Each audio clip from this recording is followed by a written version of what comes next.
Estudo do Evangelho de Jesus, estamos no estudo do livro de Marcos, capítulo 2 de Marcos. E alguns dias depois, entrou outra vez em Cafarnaum e soube-se que estava em casa. Então, Jesus sai pelas aldeias circunvizinhas, não volta para atender quem estava à porta, mas descobriram que ele estava em Cafarnaum. E vão, logicamente, à casa. E logo se juntaram tantos que nem ainda nos lugares junto à porta eles cabiam, e anunciava-lhes a palavra. Em torno da casa ficou cheio. Dentro da casa nem se fala, e Jesus estava falando e ensinando para aquelas pessoas o Evangelho. E vieram ter com ele, conduzindo um paralítico trazido por 4. E não podendo aproximar-se dele por causa da multidão, descobriram o telhado, onde estava, e fazendo um buraco, baixaram o leito em que jazia o paralítico. Estranho, né? Ninguém queria dar caminho para o paralítico passar. Então, toma-se atitude extrema, entra pelo telhado.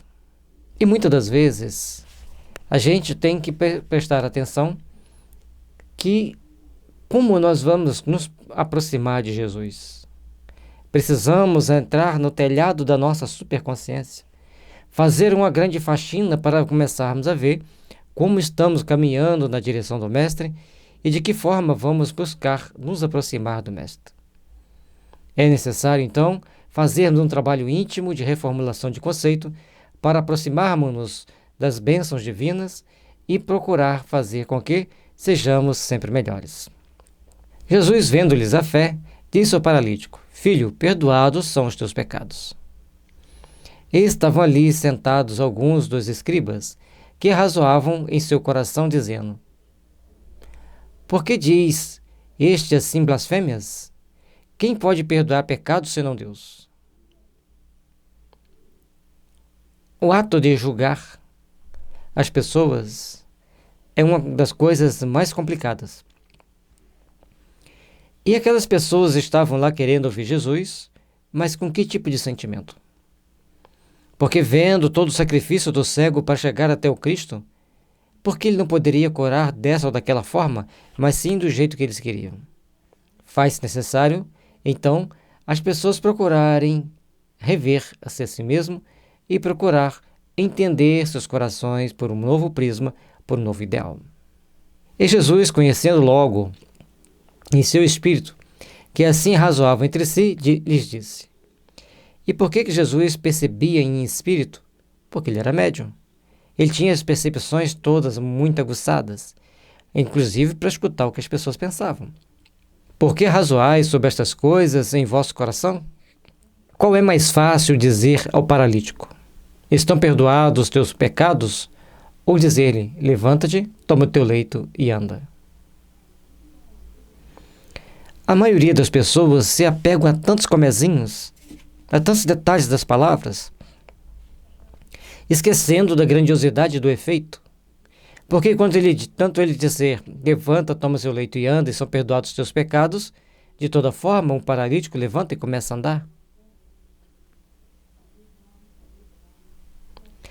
Todos nós, então, precisamos aprender a ficarmos mais atentos, não nos detalhes de uma palavra, mas sim nos atos em si, do que foi acontecido, do que foi feito.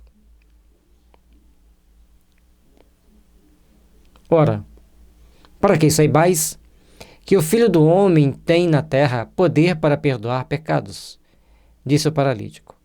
A ti te digo, levanta-te, toma o teu leito e vai para a tua casa.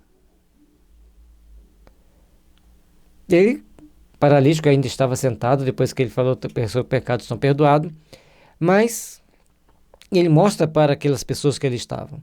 Ele tinha o poder de perdoar pecados. Ele tinha o poder de transformar as pessoas e principalmente os espíritos que obsediavam. Levanta-te e toma teu leito e vai para a tua casa. E o paralítico, então, fica curado. Por que tantas encrencas diante de algo tão simples? Ele levantou-se e, tomando logo o leito, saiu em presença de todos, de sorte que todos se admiraram e glorificaram a Deus, dizendo: Nunca tal vimos. Se ele era paralítico, deveria ser bem grandinho, porque 4 pessoas para carregar. E passam-no pelo telhado para que ele chegasse até Jesus, fazendo um grande esforço, e Jesus, com todo o seu amor, o transforma, o cura. Nunca tal vimos. A maioria admira-se, mas alguns, sempre alguns mais apegados aos detalhes arcaicos. Por isso é necessário abandonar pai e mãe, ou seja, abandone seus conceitos retrógrados, adquira novos conceitos, respeitando as conquistas anteriores, mas renovando as informações que têm chegado até você. E tornou a sair para o mar, e toda a multidão ia ter com ele, e ele os ensinava. E passando, viu Levi, filho de Alfeu, sentado na alfândega, e disse-lhe: segue-me. E, levantando-se, o seguiu.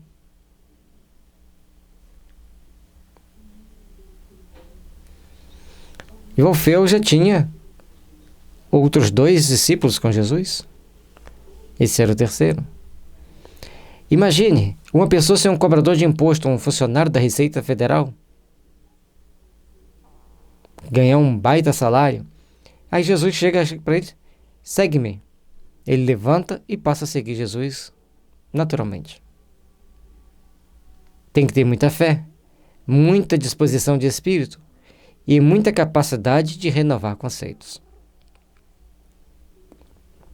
E aconteceu que, estando sentado à mesa em casa deste, também estavam assentados à mesa com Jesus e com os discípulos muitos publicanos e pecadores, porque eram muitos eu tinha seguido. Olha a situação. A partir do momento que Jesus chama Mateus para seu grupo, seleto grupo de discípulos, ele vai assentar-se a uma mesa.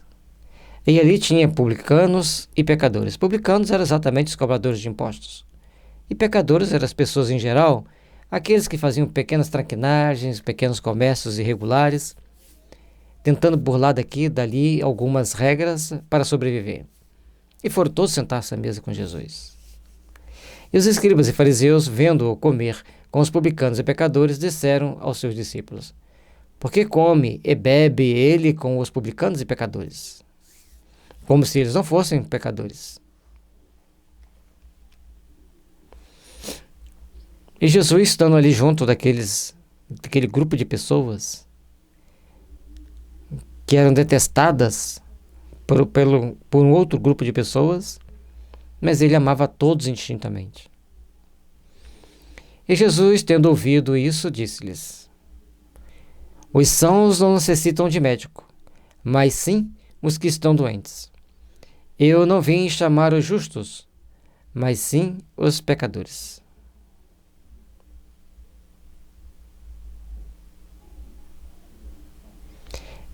A partir do momento que Jesus convida todos aqueles e dá o recado para os fariseus, escribas, saduceus e toda aquela casta que tinha em torno da igreja judaica, na cúpula da sociedade judaica daquela época, diante deles, ele dá uma grande lição.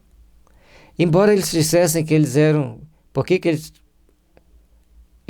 Jesus estava junto daquelas pessoas consideradas de má vida, e eles eram de boa vida. Eles eram dignos e honestos como queriam ser. Ora, os discípulos de João e os fariseus jejuavam, e foram e disseram-lhe: por que jejuam os discípulos de João e os dos fariseus, e não jejuam os teus discípulos? Aí já vem as preocupações paralelas que as pessoas criam. Os discípulos de João eram aconselhados a fazer jejum, assim também como os discípulos dos fariseus faziam jejum. Mas por que os discípulos de Jesus não faziam? E Jesus disse-lhes: podem porventura os filhos das bodas jejuar enquanto está com eles o esposo? Enquanto tem consigo o esposo, não podem jejuar. Se ele estava ali na festa das bodas, aquela festa comemorativa do nascimento de uma nova era, eles tinham muitas ocupações a fazer, não poderiam parar para jejuar, perderem forças, até mesmo ganhava força, né? Porque o jejum aumenta nossas forças psíquicas. Mas eles já tinham Jesus alimentando suas almas. Então, para que jejuar? Mas dias virão em que lhes será tirado o esposo. Então jejuarão naqueles dias. Assim, quando tirarem Jesus, eles terão que passar pelo momento do jejum. Terão que passar pelo momento do refazimento das suas energias. Ninguém costuma remendo de pano novo em veste velha, porque o mesmo remendo novo rompe o velho e a rotura fica maior.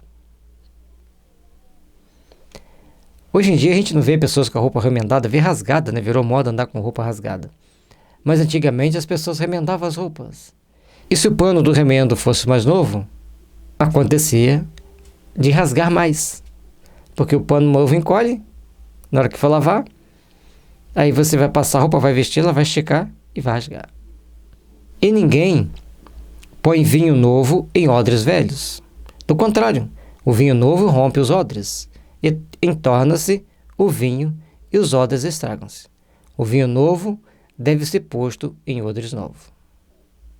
A partir daquele momento, tudo tinha que ser modificado. Todos os conceitos até então existentes tinham que ser transformados para a ética cristã. E sob Jesus, a forma de manifestar do amor tomaria a força maior para os verdadeiros corações despertos para Deus. Esses corações, então, saberiam renunciar tudo do mundo, até mesmo a própria vida, mas para defender a causa cristã. Fizeram das mais variadas atrocidades aos primeiros cristãos. Por isso que Jesus está mostrando que nós devemos trabalhar intimamente nossos conceitos para não cometermos os erros tal qual esses nossos irmãos cometeram ao perseguirem os primeiros cristãos. Por isso que Jesus disse aqui que a hora que eles estiverem sozinhos, então eles terão que jejuar. E aconteceu o quê? Passando ele num sábado pelas searas, os discípulos, caminhando, começaram a colher espigas. Jesus vai fazendo a caminhada, passa por um local onde tem plantações. Eles estavam com fome, pegam algumas espigas para comer, os discípulos. E os fariseus lhe disseram: vês, por que fazem no sábado o que não é lícito? A implicância dos fariseus com o sábado era uma coisa terrível. Tudo para eles o sábado não era permitido. Agora, o que ele diz porque eles não poderiam fazer no sábado? Pegar as espigas de milho sem autorização ou pegar as espigas de milho para comer? Mas ele disse-lhes: nunca lestes o que fez Davi quando estava em necessidade e teve fome, ele e os que com eles estavam?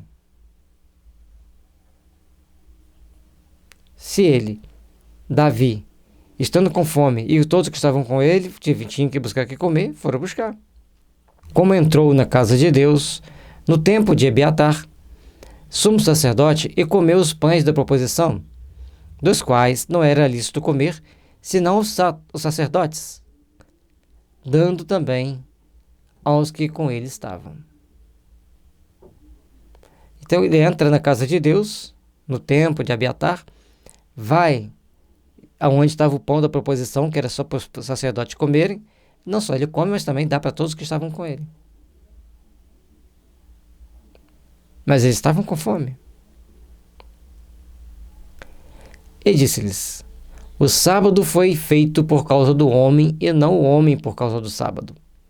Assim, o Filho do Homem até do sábado é Senhor. Para dar um nó maior na cabeça deles, então ele mostra que ele, como Filho de Deus, como Senhor absoluto das vidas sobre o planeta, ele tinha, sob sua responsabilidade, mostrar para todos que ali estavam que o sábado deveria ser guardado sim, mas não com radicalismo. Não da ação, da forma com que eles queriam, mas da forma mais branda, para ajudar a todos a se melhorarem. Que a paz e o amor do Cristo esteja sempre envolvendo nossos corações, envolvendo nossas almas, para que nós tenhamos sempre força de continuar lutando pelo nosso aperfeiçoamento, pelo nosso engrandecimento, pela nossa melhoria. Que Jesus esteja em todos os nossos lares, abençoando-nos, iluminando-nos, fortalecendo-nos.